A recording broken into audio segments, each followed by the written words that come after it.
Truex gets a big jump as they head to turn 1. Yep, the advantage about a car length or two. A nice jump for Martin Truex Jr. as Jimmy Johnson quickly falls in line into second. Everybody clean to the first part of the racetrack, and now further back it looks good as well. Jamie McMurray, he'll move into third, but it's Martin Truex Jr., race leader. Chase Elliott's trying to be on the move. He wants to go to the high side of Blaney, but Blaney says not so fast. So that opens the bottom of the racetrack up. Gets a big shove from Alex Bowman. Click Boyer to the bottom side, trying to grab Elliott's spot. And how about Ryan Blaney? He was outside the top 20 2 cautions ago. Now he's inside the top 5, fighting McMurray for the third position. Jimmy Johnson down low in turn 7, turning left out to the wall. He is fighting hard for the lead for Martin Truex Jr. in 8. Off turn 8, 80 miles an hour up to the top of the banking. Middle of 1 and 2, 120 miles an hour. Truex 4 car lengths over Jimmy Johnson. Exiting turn 10 of the Roval, 180 miles an hour, and they'll set up for the interloop. Truex now down towards the interloop. Downshifts to third. Jimmy Johnson right on his tail. Back off of now into turn 13. Over into turn 14. The battle for third is heating up as Ryan Truex is trying to, as Ryan Blaney tries to make a move on, now back to the front. 2 laps to go as they move through the chicane. Jimmy Johnson closing down the gap on Martin Truex Jr. Only 34 more turns left. Jimmy Johnson took a rough ride over the curbing, but he's still right there. 2 car lengths to the left-hander of turn 1. They crest the hill and back down the hill. The advantage still 2 car lengths. Truex trying to hold on, but the driver of that low Chevy is closing. Noticeable tire rub from 9th place running A.J. Allmendinger. That seems to have settled just a bit. Meanwhile, back up front, Martin Truex Jr., a 3 car length advantage into turn number 5. The trimmings of a good lead battle mean that they don't have much battle from them for third place. It's going to be these 2 drivers deciding it out right now. Jimmy Johnson lower through turn 6, and Truex, they turn left into 7. He's right there next to him, but Truex gets a good entry to 8. Johnson enters turn 8 just a little bit higher. Martin Truex Jr. has been the target for everybody on road courses the last couple of years, so he'd be the favorite. Jimmy Johnson winless in far too long, still with a shot at it. These 2 will settle it out of turn 10, down the back straightaway. 2 car lengths separate first and second. Truex now through the interloop. Johnson right behind him. They both gas it up into turn 13. Now midway through 13 and 14. Johnson still in hot pursuit, headed for the chicane. Truex from 4th gear to 3rd to 2nd, slowing down to 60 miles per hour.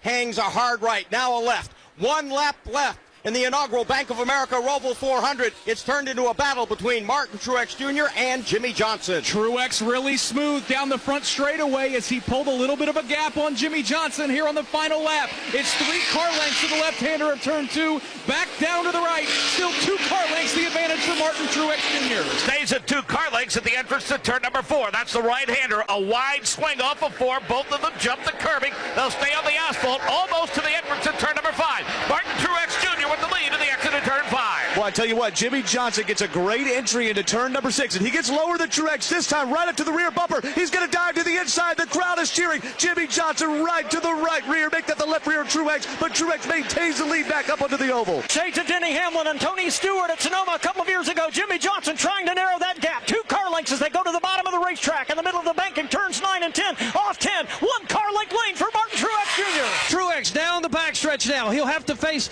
the turn to the left. He'll get it done. Johnson now right on his tail. They both accelerate up into turn 13. Jimmy Johnson now pulls to the bumper. He's going to try to make a move on Truex. He's only a half a car length back. Jimmy Johnson looks to the inside of Martin Truex Jr. They dive into the chicane. They touch. Jimmy Johnson spins. Martin Truex Jr. gets hit by Johnson. They are both spun out. Here comes Ryan Blaney. Ryan Blaney will survive and win the Bank of America Roval 400. What a finish. Jimmy Johnson going for broke, takes out the leader, Martin Truex Jr. Ryan Blaney goes, looky, looky, Christmas came early. Ryan Blaney survives the tandem spin in the chicane by Jimmy Johnson and Martin Truex Jr. to claim the Bank of America Roval 400. We've got a lot to talk about when this is done. Mark, you want to update the points situation? Jimmy Johnson had to stop because he blew the chicane, but he wound up finishing 8th. Unofficially, Kyle Larson has missed round 2 by 1 point. Jimmy Johnson has made it. He's in the 12th position, almost threw it away on the last lap, but Jimmy Johnson unofficially by 1 point, and now the scoring has changed, and they're moving Jimmy Johnson down to 13th. Eric Almirola into the 12th spot. We'll try to figure out exactly what NASCAR just did here in a moment. We'll let NASCAR settle the scoring, but we do know the race winner, as he snaked through spinning Martin Truex Jr. and Jimmy Johnson, is Ryan Blaney. Oh, my. What a finish to the inaugural Bank of America Roval 400. Jimmy Johnson, Martin Truex Jr. get together in the final two turns, turns 16 and 17, and the Red Sea parted for Ryan Blaney. One went right, one went left the middle of the racetrack wide open. I don't know if it's because I've had like 12 cups of coffee during the race or that my adrenaline is in overdrive right now after that finish. Absolutely. And now Blaney about to get the checkered flag and light it up here with a big burnout at Charlotte Motor Speedway in the Roval. We're back in just a minute. We owe our local stations a break. This is PRN, the Performance Racing Network. Well, Martin Truex Jr. was locked in before the drop of the green flag, but obviously watching your body language, Martin, you are not a happy man right now. Tell us what happened.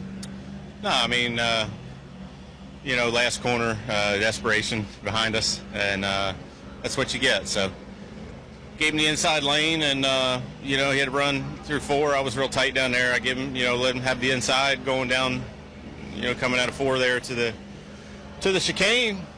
And he just overdrove it and was never going to make the corner, using me as brakes, and turned us both around. So, it sucks. We could have raced side by side off the last corner for a win. That would have been cool, and fans would have been digging it. But instead, we finished 14th, and he's knocked out of the playoffs. So I guess that's what he gets. All right, Martin Truex Jr., I can tell you this. He's been making contact with Jimmy Johnson solidly there. Jim Noble? Some questions right now. The assorted local media will get his attention.